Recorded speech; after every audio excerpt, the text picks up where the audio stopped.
Are we live? We are. Oh my goodness. I can see me lighting up. No Oh, other okay, screen. awesome. Hello. Welcome to Blood Vessels, everyone. The voice you're hearing is me, Arbiter Rex. Hello. I will be running the game of Blood Vessels that you'll be watching this afternoon.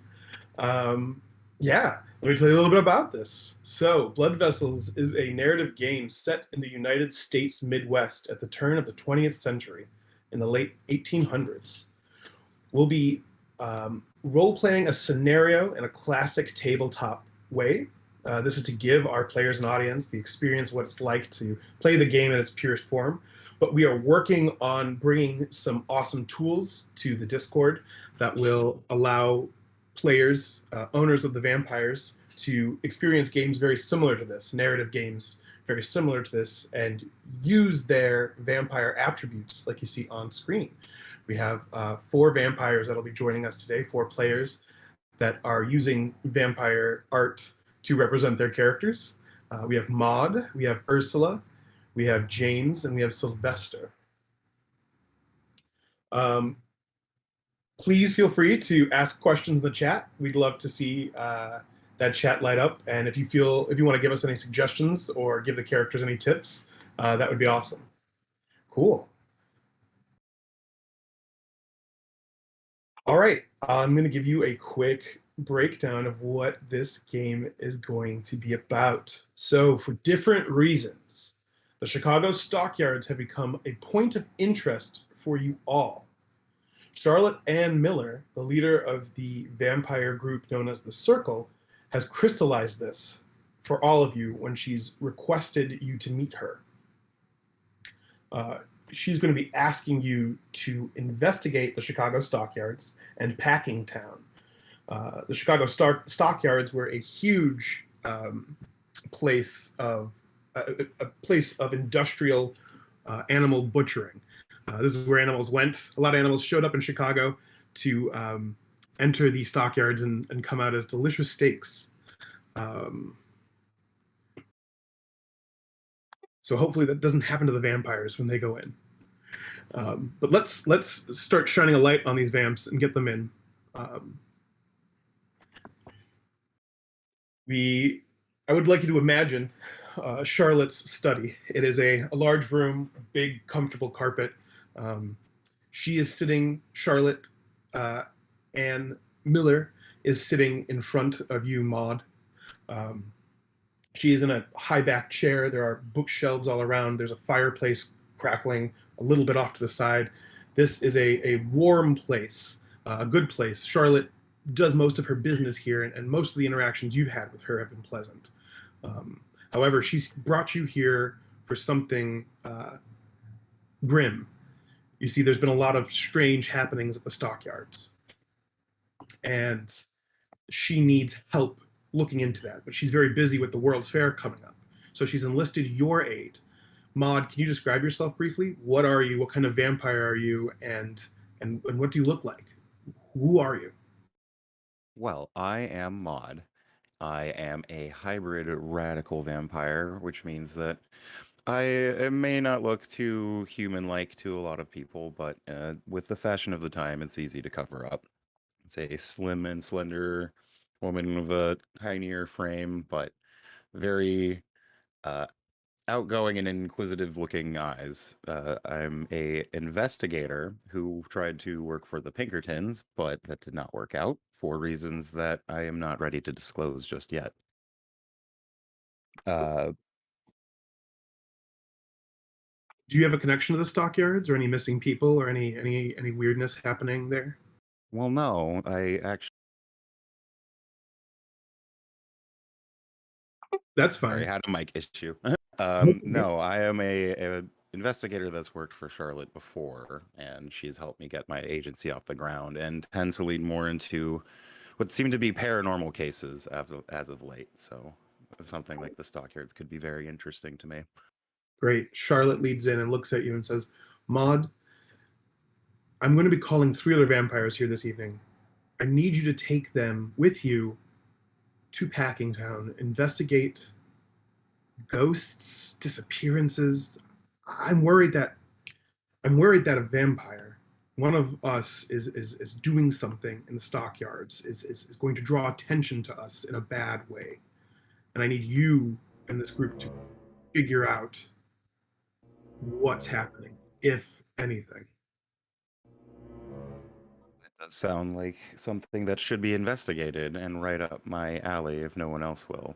But I am curious as to these other people, so I usually work alone. Yes, they are an interesting group. And with that, we'll cut to Ursula.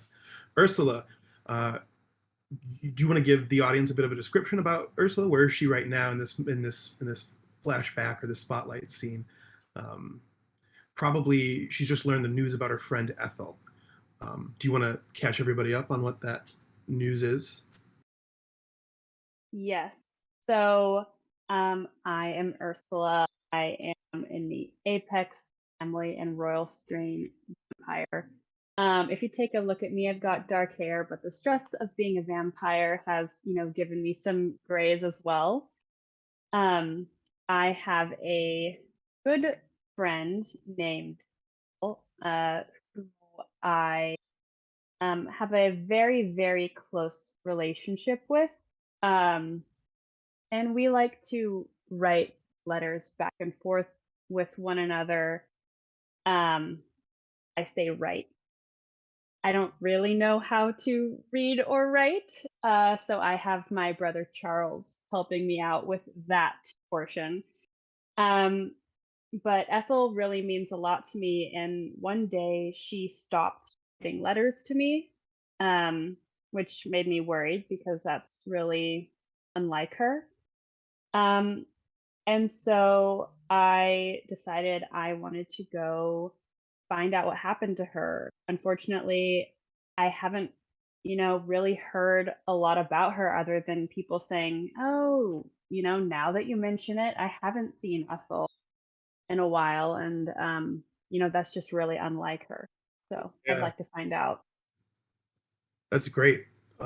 Yeah, and knowing that you've put the word out and that's reached Maud, and Maud has reached out to you and pulled you into this.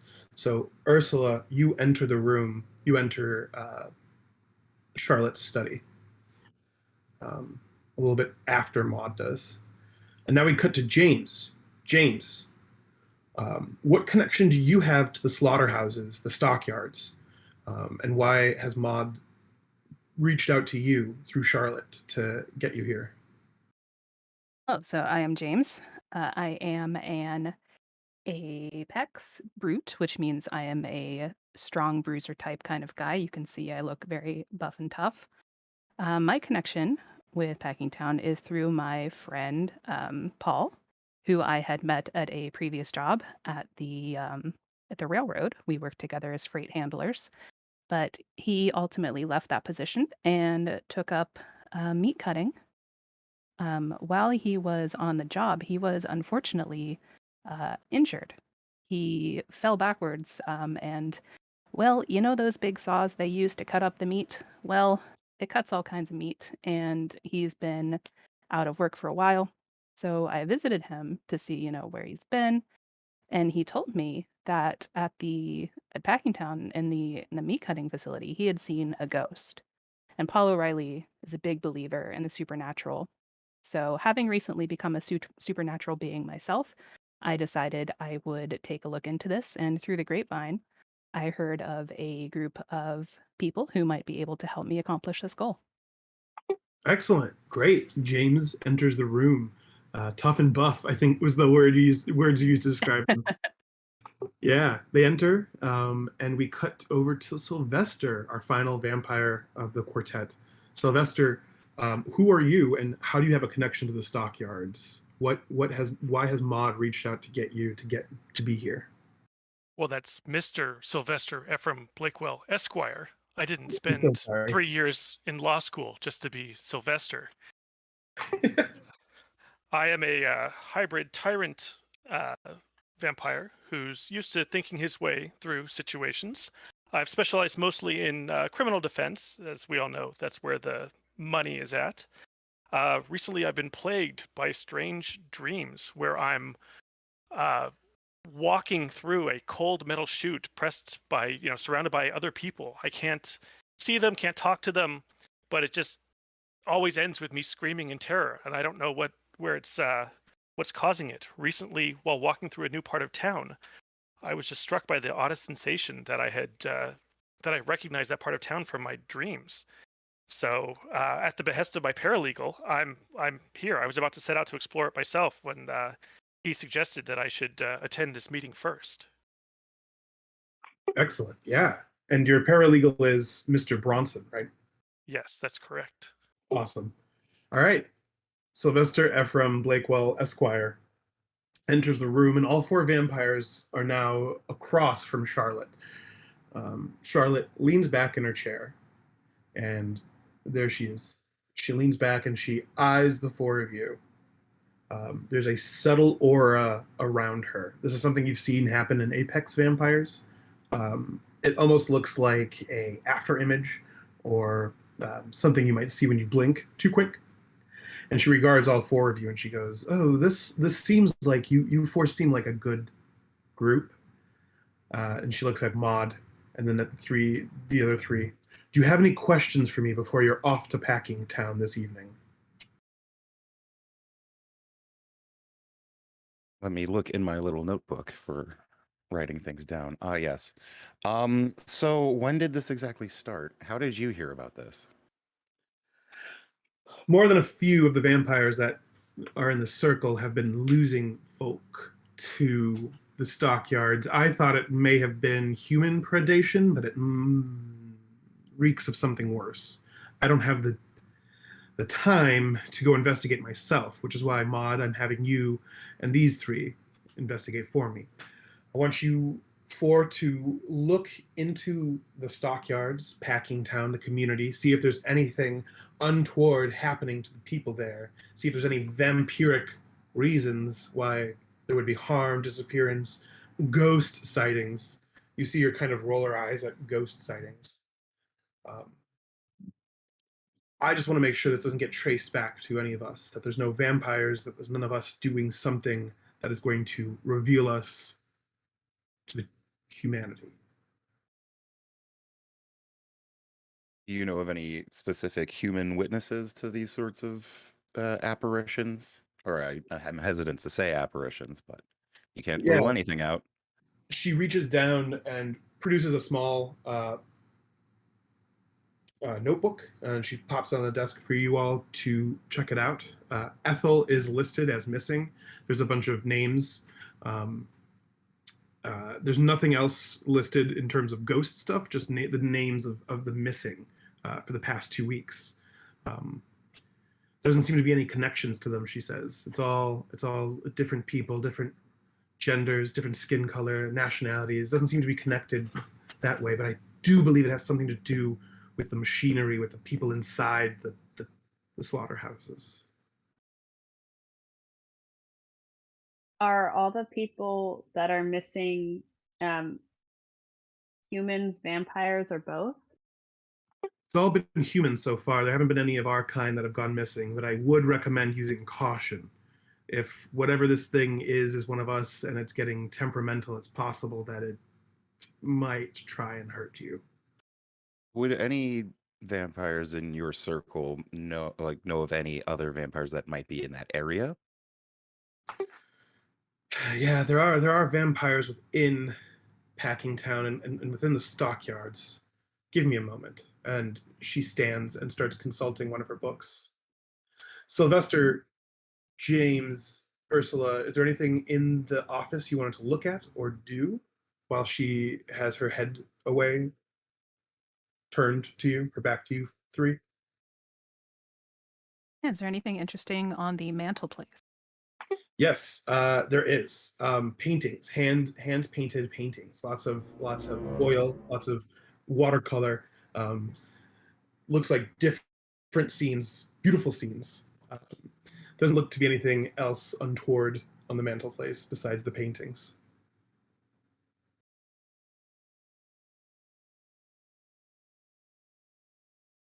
James will get up and And kind of wander over to look at him.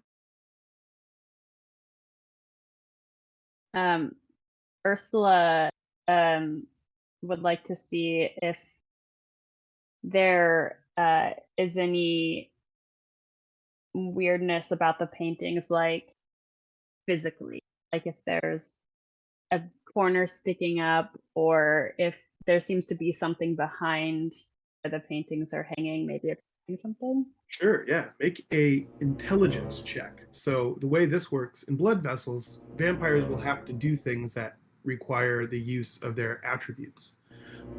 In this case, we are going to roll the vamp's intelligence, which is one. What's your intelligence? It's one. So we roll 1d6, and we're looking for 5s and 6s. So in this case, there are no 5s and 6s, so there's no successes.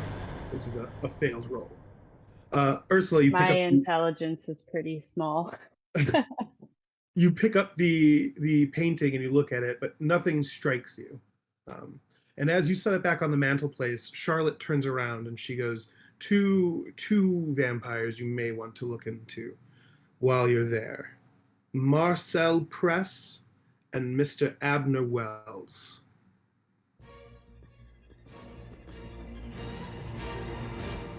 Marcel Press is a hybrid, newly turned. I'm sure he's skulking around. He can't quite accept his new condition. I don't know much about Mr. Wells, but I do know that he's been interested in the machinery of the stockyards.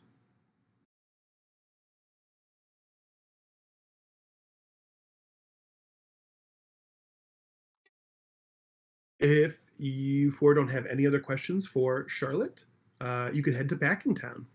Is there anything else the four of you want to do in this office? I do have a question. Hmm. Do we know what exactly Mr. Wells is interested in with the machinery? Is that kind of just up in the air at this point? It's Charlotte shrugs. She doesn't know much more.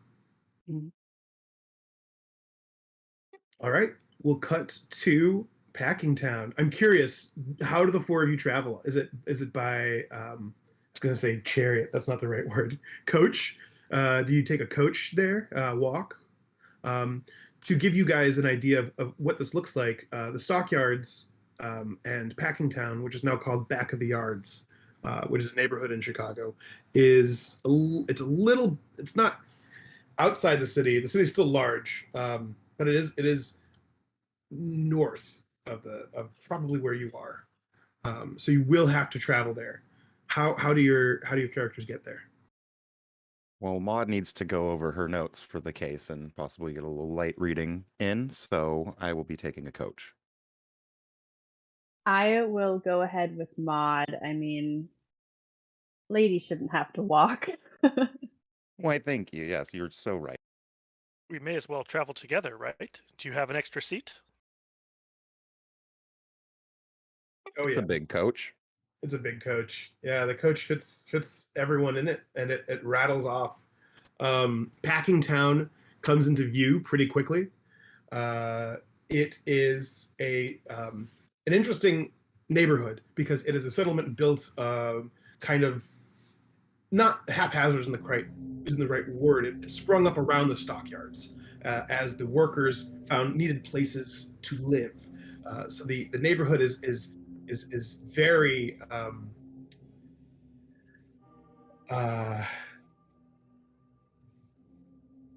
Ramshackle. not yeah. No, ramshackle is too harsh of a word. Lived in.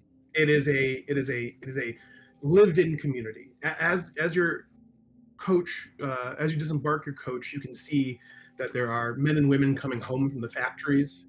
In the distance, you can see the stockyards, their jagged shapes, the smokestacks, the greasy smoke still coming out of them. The houses are alive with life and chatter and talking. Children run around the streets playing. Adults are coming home tired from the day of either butchery or maintaining the machinery that keeps the butchery going. The whole place smells like blood and fat and burnt hair, but it doesn't seem to be affecting the people of the neighborhood as much as it affects you at first when you step off the carriage. So there are a couple directions you guys can go. You can investigate Paul O'Reilly, a person who spotted a ghost and was so surprised, lost some fingers. You can visit Ethel's partner, Jean, and investigate what may have happened to Ethel, see if they know any more, or poke around Packingtown. Go somewhere I didn't list, and we can find what trouble you get into there. As a paranormal investigator, I'm going to have to go speak to the man about a ghost. Excellent. You're gonna all head toward Paul, huh? That's James's friend, right? Yep, I will happily show you the way to his little home. Yes, Ursula, I would. I'd love to join in because talking to Jean would be very difficult for me to do right now. yeah, excellent. Okay, so you make your way to Paul's house. Sylvester, are you doing anything? Are you sticking with the group, or are you striking out? I'm going along. The first step should always be to question the witnesses. Excellent. All right, you roll up to Paul's house. It is a single floor, squashed between two double floors. You can see a light on inside, and you can smell cooking. What do you do? Well, since he is my friend, I will go and knock on the door and wait for him to answer. It opens up, and a man greets you. He has bags under his eyes. His face is a little sunken in. It looks like maybe he's getting over a sickness. And then you notice a pair of bandages wrapped around his hand, where his fingers used to be. You had heard earlier that he lost them. And he sees James, and he squints at first, and his eyes go wide, and he goes, come in, and who are these? And he looks at Sylvester, Ursula, and Maud. Sylvester and Maud, brief aside, you're both hybrids, which means you have physical mutations, these kinds of powers, this strangeness is kind of manifesting physically.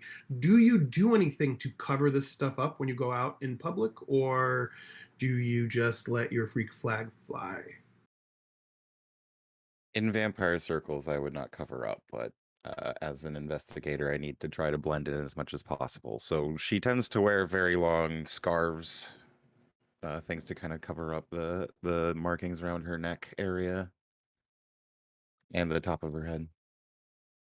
Whereas in my case, it's rather difficult to conceal without a full mask. I more just tend to apologize for burns received in the Great Fire.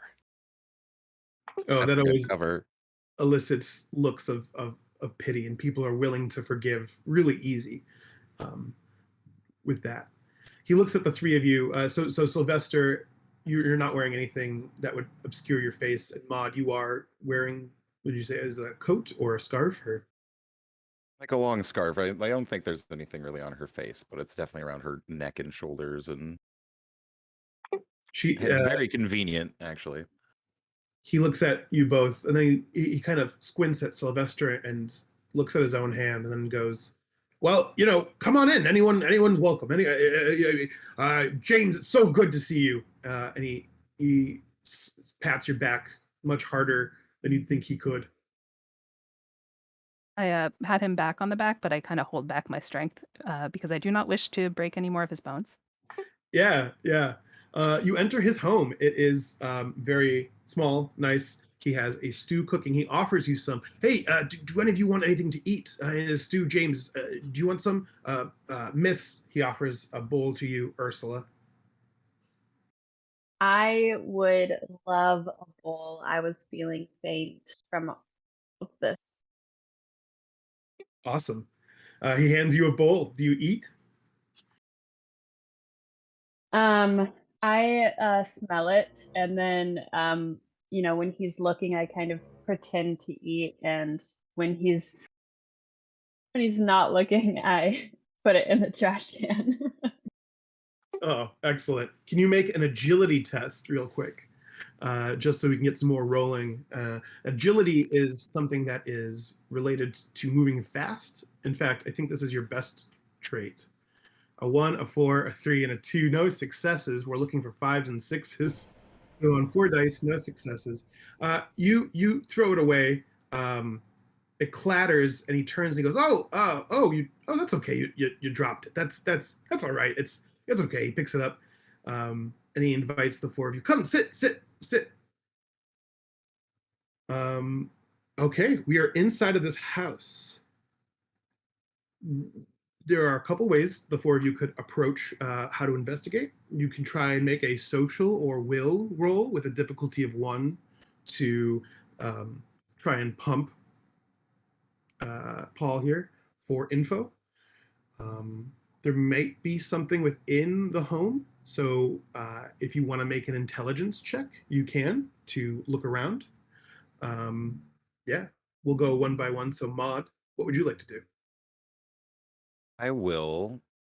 So I need to see where I'm at. I will do an intelligence check to check around the room, see if there's anything that's out of place. Excellent. Give it a roll.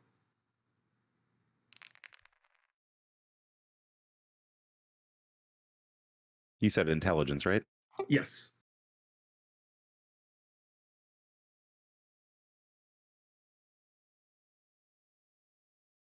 And while Maud, there it is. Ooh, a 6, a 3, and a 5. 2 successes. Excellent.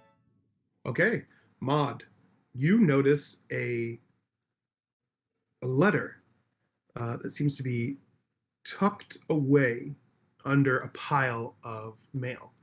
This one is marked with a logo that you recognize belonging to one of the companies that uses the stockyards. It looks like it's been opened, but I'm sorry, it wasn't with the other mail. It was thrown away. And you wouldn't have noticed it if Ursula hadn't spilled her stew on it. But now you can clearly see that there's something that he didn't like that he threw away. I want to take it. Okay, we'll dive into what you find in a moment. James, what do you want to do while Maud is poking around the trash? I will introduce these 3. We haven't really, told them a lot about them. James barely knows these folks, but he feels like he can trust them because they're part of his people, if you know what I mean. The vampire bitey kind. So he'll kind of say, these people are here to help. If there's anything you can tell us, anything at all, like we definitely believe you about this ghost. Despite what Charlotte might have said. Paul squints and he looks at you and he goes, "They're like you? They're like he opens his jaw and closes it up and down. They're like you. They blood."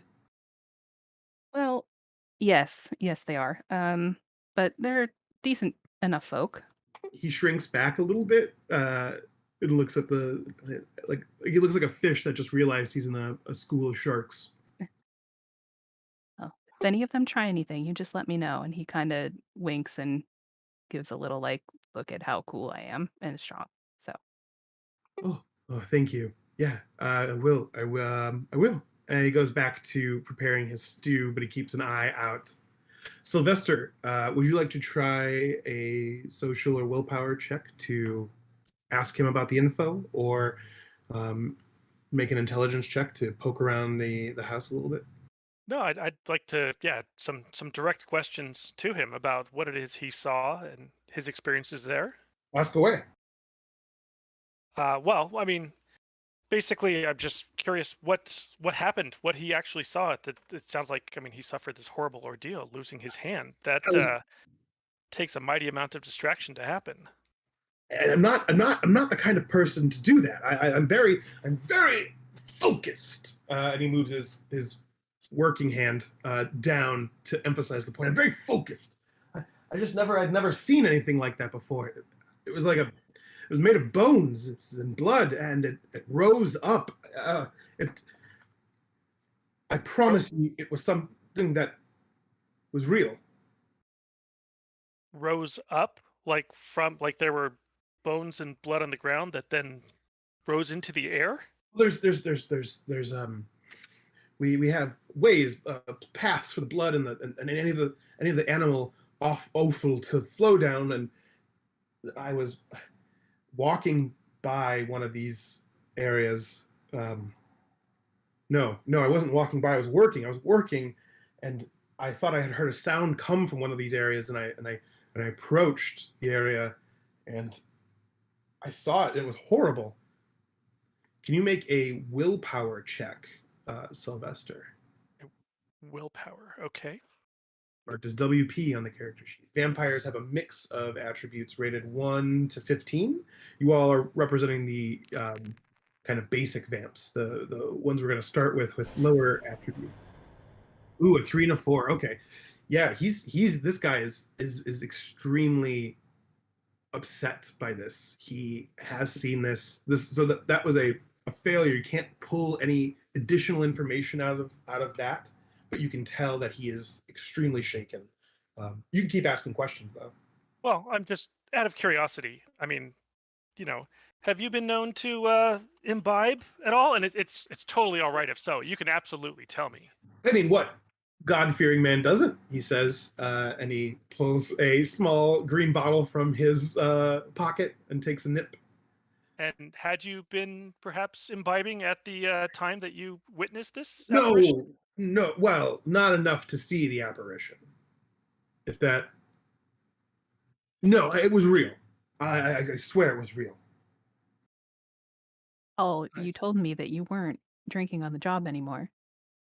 I sometimes I have a drink on the job.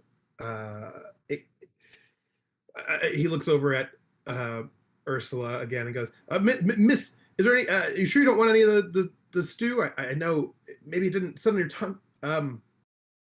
Ursula, is there anything you would like to do while he's?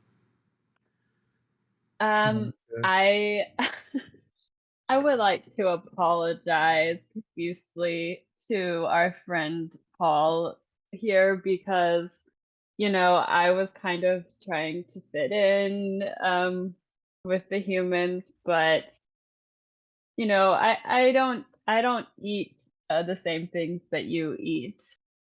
So I'm really sorry, Paul.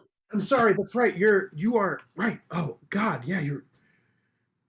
So then you believe me, right? Since you guys do that, then you know that this thing's also real, right? I mean, I believe you that you saw something. What it is, I'm not sure what I believe. Um, because maybe there's more out there that we don't know about. But maybe it was also another person like us that doesn't have good intentions. There's bad ones like you, and he looks at James. James kind of shrugs and makes a non-committal face. I guess that makes sense. There's bad humans. There would be bad blood people too. Yeah. And he goes back to tending the soup. Maud, you read the letter after scraping some stew off of it, and it reads like a request. It seems that Abner Wells, who owns the factory now that Paul was in, is expressly apologizing for the accident. But reading between the lines, you can see that this is a threat to keep your mouth shut, to not talk about what you saw. But it's written in a nice way, if that makes sense. Yes, that sounds like something as I'm starting to get what type of fellow this Abner Wells is, but after seeing this and pocketing the letter, I'm going to directly ask Paul if he has ever met a Mr. Abner Wells. Paul spits into the fire. Yeah, he's the crook that took over the factory. How long ago was that? Well, a month ago, sometime around then. I think we're good. Go ahead. Oh, was there any apparitions, ghosts, or anything like that before? Oh, there weren't any You- ghosts before. No, there weren't any ghosts. There weren't any ghosts before. There shouldn't be any ghosts now. I don't know why there isn't any ghosts now. There's no ghosts. There weren't ghosts.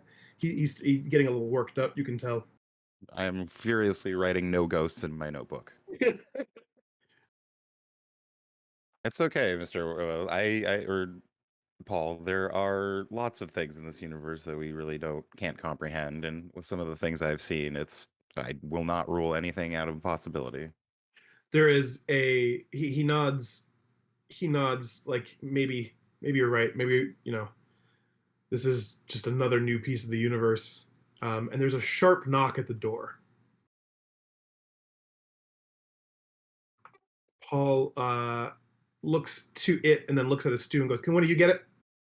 Are you expecting company?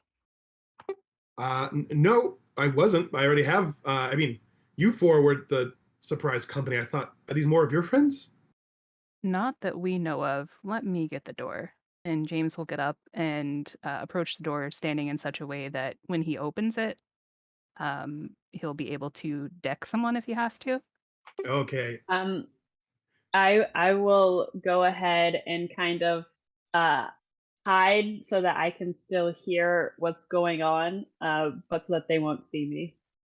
Yes, I will busily be looking at some sort of bookshelf with my back to the door. Great. Where are you at, Sylvester, in this scenario, this scene? I believe I'll excuse myself towards the restroom for a moment, while trying to stay in earshot at least. Okay. All right. So there's 3 vamps in the room. One goes to a different room, and Paul is cooking. It is funny that you get into a place to punch this guy, James, because this guy's got a very punchable face. He's a very thin, tall man who's hunched over. His face is like a beat up hunk of meat. It's clawed, not clawed, but clawed with age, rather. But it's cruel. He smiles when you open the door. His mustache kind of goes up, and he leans in a bit to look and goes, how's the evening tonight, sir? Isn't there a Mr. Riley at home?" In the back on the street, you can see 3, maybe 5 other men. They all look like they're watching intently, but trying their best not to watch too intently. James will eye the gentleman on the street and kind of do a little bit of mental math and say to this face punchable person, who may I say is calling? Let them know Ralph's here. Ralph, I work I work at the stockyards at the factory Paul works at. I just want to make sure that everything's fine tonight, this evening. You know, Well, Paul's in the middle of making dinner. Perhaps you could come back at a more convenient time. I don't think I can, because the 3 of you don't. He looks around at the. Let's see. Sylvester's not in the room, so he looks at Ursula, Maud, and you, and he looks like he thinks something's going on, right? He's talking, and he's like, there's some plotting happening here, and he kind of tries to push his way through. James, can you make a strength test, difficulty 1, to not get pushed by this guy? Yeah, so just real quick for everyone's benefit, I have a strength of 5, so I roll 5 dice. Is that correct? That's right. Yeah. Ooh, a 6. That's what you needed, because it was a test of this was a strength 1 test, and you got 1 6, so that's a success. So yes, he leans into you to try and push you aside, and then there's this kind of awkward moment where he's like leaned into your chest, and he looks up at you, and then he backs off, and he goes, "Oh, I see. Hmm." Well, if I you're would. insistent, oh, sorry, go ahead. Oh, since Ursula has a little bit of a higher social score, I was hoping that I could maybe intimidate him into telling us what's really going on here. Excellent. Yeah, go ahead and give it a roll. it'll be a difficulty 1. But we'll have to define what you mean by what's really going on here. Ooh, a 1, a 2, and a 3. No successes. Ursula, what are you asking? Why are you really here on a nice night when you should be having dinner with? I just like to make sure that the workers are all home, safe and sound, and no one's plotting anything, any kind of strike or anything like that. I don't want to make sure that the workers aren't deciding on anything. So I'm just checking in, and 3 new faces going into an injured person's apartment. I just want to make sure you weren't going to rob him or anything, or put any ideas in his head. I'd turn around and ask, what exactly is it that you do here then? I work for Mr. Wells. I just make sure that the people are happy. You know, the people who work for him, that they're not interested in, not coming to work or doing anything like You that. said something about deciding something. What's being decided on right now? Go ahead and make an intelligence or willpower roll. And this is open to You have anyone. a, Yeah, this have is a open high to willpower. Let's do this. all 4 of you to make an intelligence or willpower roll.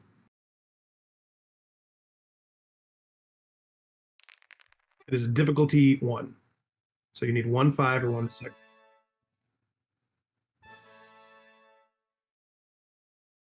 Wow, y'all did it. Okay, so this guy is convinced that the 4 of you are working with an injured worker to plot a strike. And the men outside are strike breakers, and they're here to probably rough up Paul or you. And this conclusion, the 4 of you kind of come to this conclusion as the other 4 guys start making their way towards the house from the street. The man still he's taken his hand off of James, but he's starting to grin a bit wider as the other 4 men approach. Sylvester, is there a back room near you? Or another exit near you? I guess that's more of a question for the Arbiter, but it's like I'm there is asking Sylvester. Sylvester, in the bathroom, there is a small window that you can climb out into an alley. Yes, it looks like a small window, but could Paul even fit through there, or they'll just come back later? Paul looks back and forth between you, all you guys, and he's like, "What are they? Are they part of you too?" Don't worry about it, Paul. We'll They're a take care of different it. kind of vampire. Maybe I could smooth talk Paul into going somewhere a little safer for him. Sure, yeah. Go ahead and make a social roll. Difficulty 1.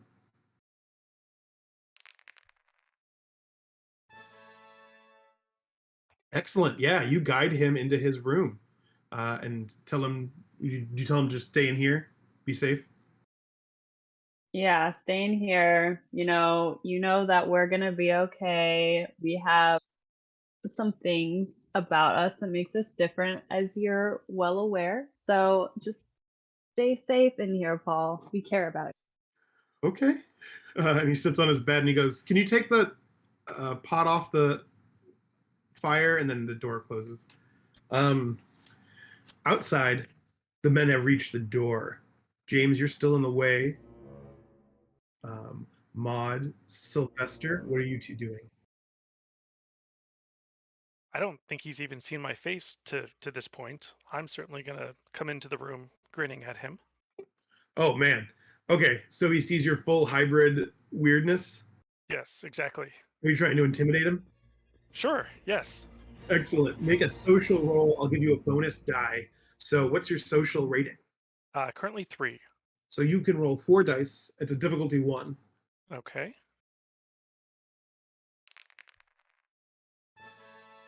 There it is. Yeah, there's the success. You describe it, Sylvester. What happens? This guy is, he's all smarm and smirk until he sees you. What happens? I think he's suddenly a lot less confident. He kind of backpedals a little bit in the doorway. It's only the gentlemen behind him that are even keeping him still there. Yeah, excellent. He backpedals and he kind of collides into one of them. His back hits him, and the guy shoves him off, and he looks at him. And the four men produce some blunt-looking weapons, and the main guy looks Ralph. He looks back at them and he smiles and he looks back at you, James, and he says, "Well, me and my boys, we're not leaving so easy. So why don't you and your little strike crew come out here and we'll deal with this? You know, like men." And he laughs.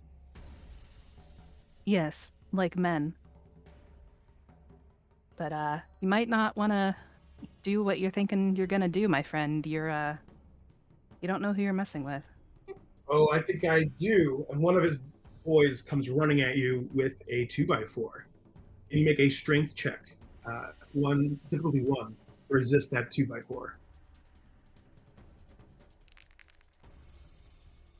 I let him hit me. Excellent. Okay. Yeah. That 2x4 collides with your chest and snaps. Take a damage, but it is impressive. The man with the 2x4 stares at it in awe and steps back. Maud, what are you doing? Since it appears that we might be going into a physical altercation, I'm going to look around for something I can grab as some sort of also blunt object.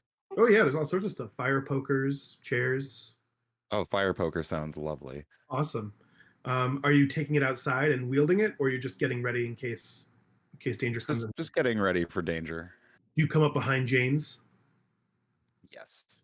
Okay, excellent. So James is there. Maud Oh, and shows- also I am unwrapping the scarf to let them see all the the full glory corpuscles of and Maud. guts. Excellent. Ursula, what are you doing? Oh man. Does Paul happen to own any weaponry here? Any Not- firearms? No, it doesn't look like he's got a shotgun hanging over the fireplace or anything like that, unfortunately. No. Uh-oh. He does have a fork and knife and stuff set out for dinner. Yeah, and he's got a hot pot of food, so I might take that. You're gonna heave up the hot pot of food. All right, yeah, that's very good. Are you gonna pour it out the door like some medieval castle trap? Yeah, a little moat of hot soup. All right, and then Sylvester, are you doing anything else? Just out of curiosity, I mean, when I was looking through the back window into the alley, did I see anything that might be interesting or anything of use out there? No, mostly refuse and somebody sleeping. Okay. Well, in that case, I guess with James in between me and this guy, that's exactly where I want to be. Okay, perfect. James, are you gonna do anything? I would like to attack the man with the 2x4 who hit me. Excellent. What do you want to do to him? I think James is probably going to start with fisticuffs and then move on to more vampy stuff if he has to. Cuff his fists. Do it. Go ahead and make a strength roll. Difficulty 1. Dang, James is off his game tonight. Oh, it's just all hands. Well, this is actually a good moment to talk about hunger. So hunger and blood vessels can be spent on rolls to improve them. Would you like to roll your strength again, but maybe spend 1 or 2 hunger? I would love to do that. Give it a shot. Cool. Spend 1 hunger, and that's a total reroll, yeah? Yeah, so you're going to roll 6 dice. So roll the 5 and then the 1.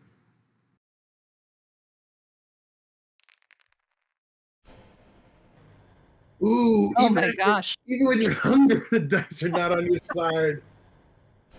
James, do you want to describe what happens when you go out to punch this guy but miss? I slip on the soup. Slip on the soup. Oh no. Remember that failure from earlier, Ursula? Here it is. James comes at this guy. His foot lands in a mushroom, and it's much slipperier than he thinks. He loses his balance, which exposes the doorway now. Maud, you are now the only person between the house and these guys, and the guy comes running at you. But when he gets an eyeful of your strange mutations, he steps back and he looks around at the other guys like he doesn't know what to do. Maud, do you want to seize this opportunity of surprise? I'm a whack him. That's the technical term for it. Yeah, go ahead and make a strength check with a +1 die. So, because you're using a weapon. So roll your strength and add 1 die to that, and look for 5s and 6s. Difficulty 1.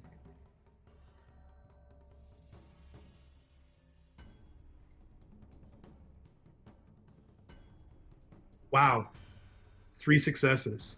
What do you do to this guy, Maud?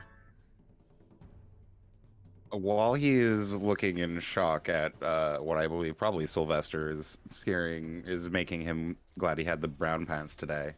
I'm going to whack him in the face 3 times with I'm assuming it's not hot, just iron poker. Are they short, sharp shocks, like 1, 2, 3? Yeah, kind of like a fencing sort of deal. Yeah, his ass is on the ground before he realizes he's been attacked by you, Maud. Sylvester, what are you doing? So can you describe the scene for me? We had a couple that had kind of stumbled backwards. One guy who's now on the ground. Yeah. So the scene is James has thrown his fist and he's missed. A man has there's a man with a broken 2x4, a man that ran up to try and strike Maud, but then was frightened by her look, stepped back, and Maud knocked him down. So there's 2 men standing, 3 men up. One of the 3 men is the leader of the group. He's beginning to look more and more worried that this is not going the way he thought it was going to go. Yeah, so I guess this gentleman who's standing over James, having missed him and fallen into the soup, I guess I'd just try to jump on top of him, grapple him if I'm able to.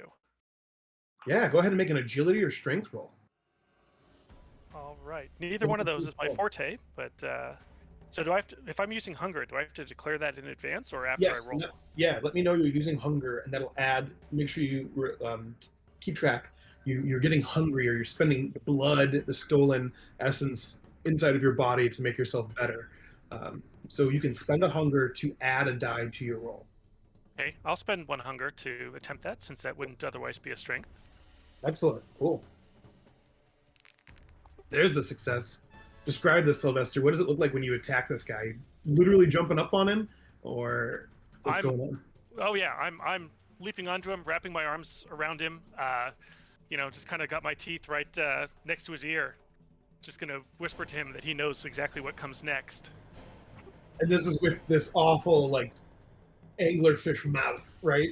Exactly. Oh god, yeah, he starts screaming. At Sylvester's threat, it seems like this gang of strike breakers, very cocky at the start, now extremely worse for wear. Ursula, do you want to be the last straw that breaks this camel's back? I would. I would really like to just forget about that whole soup thing earlier, and hopefully I can intimidate them into leaving because I don't have a weapon. Sure, yeah. Go ahead and make a social check. I'll give you a bonus die just because of what your friends have been able to do in the meantime. All right. Difficulty 1. Yeah, there's a success. What do you say, Ursula? Like, do you just stride out in the middle of this chaos and tell them to leave? Yes. So I confidently walk out, jumping over the soup. Okay, maybe not jumping, but I get it. I walk over that soup like it's nobody's business.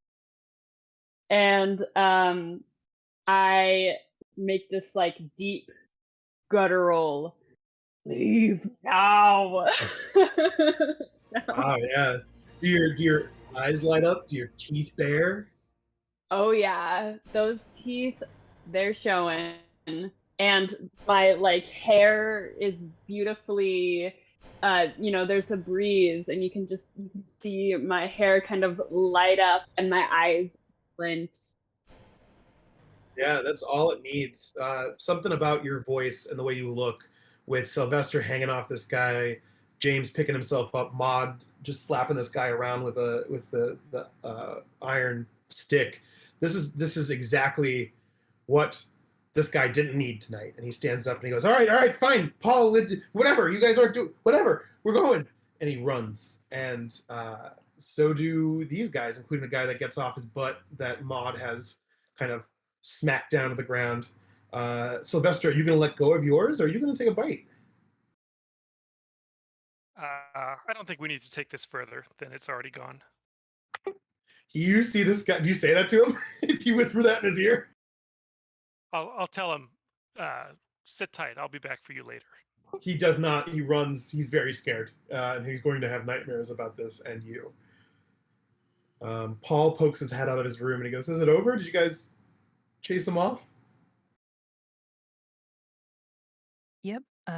They shouldn't be bothering you anymore, and if they do, well, hopefully next time I'll be a little more effective. And he kind of shoots a look at Ursula about the soup situation. I'll drop my bloody fire poker near the fireplace. He looks at the poker. He looks at the soup.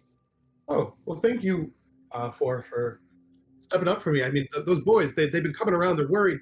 I think it's not just me seeing ghosts. I think they're worried that the workers are gonna. I mean, it starts with ghosts. It starts with losing your fingers, and then it becomes, strikes, and that's what they're worried about. They're worried about us striking.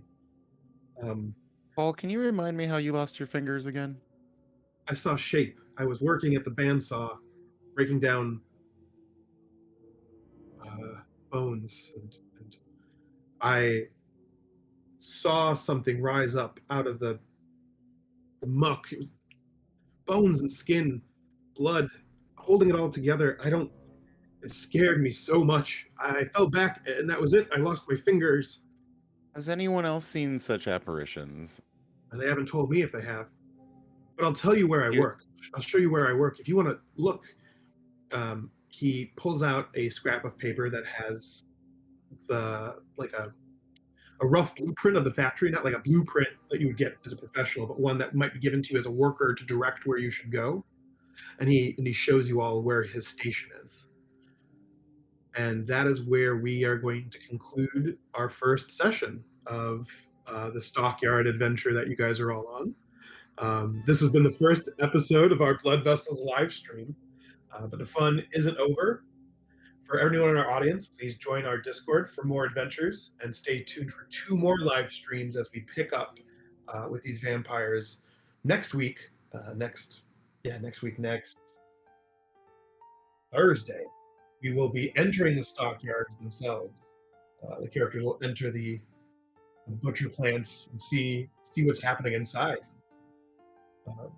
I've been Arbiter Rex. I'd like to extend a huge thank you to Maud, James, Sylvester, and Ursula, as well as 2 people that are working the sound effects and make it all work. So thank you to our stagehands. Thank you to our vampires, and we'll see you